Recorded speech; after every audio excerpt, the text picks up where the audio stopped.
ಕರಿಯ ಎಂದಿದ್ದ ಜಮೀರ್ ಮೇಲೆ ಎಚ್ಡಿಕೆ ಗುಡುಗು. ಕುಳ್ಳ ಅನ್ನೋ ಸಂಸ್ಕೃತಿಯಿಂದ ನಾನು ಬಂದಿಲ್ಲ, ಜಮೀರ್ಗೆ ನಾನು ಕುಳ್ಳ ಅಂದಿಲ್ಲ ಎಂದ ವಾಗ್ದಾಳಿ.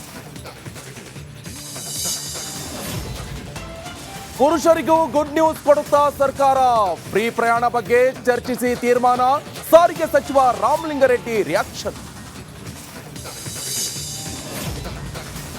ಜಾಮೀನಿನ ಮೇಲಿರುವ ದಚ್ಚುಗೆ ಶಾಕ್. ಸದ್ಯದಲ್ಲೇ ಸುಪ್ರೀಂ ಕೋರ್ಟ್ಗೆ ಮೇಲ್ಮನವಿ. ಕಮಿಷನರ್ ದಯಾನಂದ್ ಮಾಹಿತಿ. ದೆಹಲಿಯಲ್ಲಿ ವಿಷಗಾಳಿ, ಗಂಡಾಂತರ, ಉಸಿರಾಡೋದಕ್ಕೂ ಜನ ಪರದಾಟ. ಶಾಲೆಗಳಿಗೆ ಆನ್ಲೈನ್ ಕ್ಲಾಸ್, ಕಟ್ಟಡ ನಿರ್ಮಾಣಕ್ಕೆ ನಿಷೇಧ.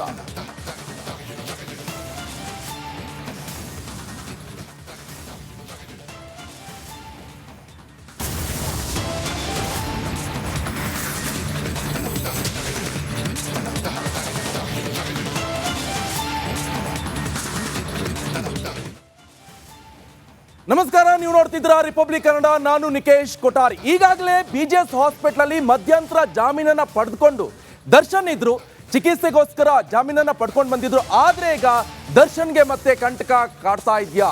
ಈ ಪ್ರಶ್ನೆ ಯಾಕೆ ಉದ್ಭವ ಆಗ್ತಾ ಇದೆ ಅಂತ ಹೇಳಿದ್ರೆ, ಆಸ್ಪತ್ರೆಯಲ್ಲಿರುವ ದರ್ಶನ್ಗೆ ಮತ್ತೆ ಈಗ ಶಾಕ್ ಎದುರಾಗಿದೆ. ದರ್ಶನ್ಗೆ ಶಾಕ್ ಕೊಡ್ತಾರ ಹಾಗಾದ್ರೆ ಪೊಲೀಸರು? ಮಧ್ಯಂತರ ಜಾಮೀನಿಗೆ ಬ್ರೇಕ್ ಬೀಳುತ್ತಾ ಹಾಗಾದ್ರೆ? ಕಾರಣ ಬೇಲ್ ರದ್ದಾಗುತ್ತಾ, ಇಲ್ಲ ಮತ್ತೆ ವಾಪಸ್ ದರ್ಶನ್ ಜೈಲ್ಗೆ ಶಿಫ್ಟ್ ಆಗ್ತಾರ? ಸದ್ಯ ಈಗ ಆಸ್ಪತ್ರೆಯಲ್ಲಿದ್ದಾರೆ, ಮಧ್ಯಂತರ ಜಾಮೀನನ್ನ ಪಡೆದುಕೊಂಡು. ಜೊತೆಗೆ ಈಗ ಇನ್ ಕೇಸ್ ಏನಾದರೂ ಸುಪ್ರೀಂ ಕೋರ್ಟ್ ಮೆಟ್ಟಿಲು ಹತ್ತಿದ್ರೆ ಮತ್ತೆ ಮಧ್ಯಂತರ ಜಾಮೀನ್ ಕ್ಯಾನ್ಸಲ್ ಆಗುತ್ತೆ. ಹಾಗಾದ್ರೆ ಯಾವ ಕಾರಣಕ್ಕೆ ಈ ಒಂದು ಮಧ್ಯಂತರ ಜಾಮೀನ್ ಕ್ಯಾನ್ಸಲ್ ಆಗುತ್ತೆ? ಬಹಳ ಇಂಪಾರ್ಟೆಂಟ್ ಆಗಿರುವಂತ ವಿಚಾರ.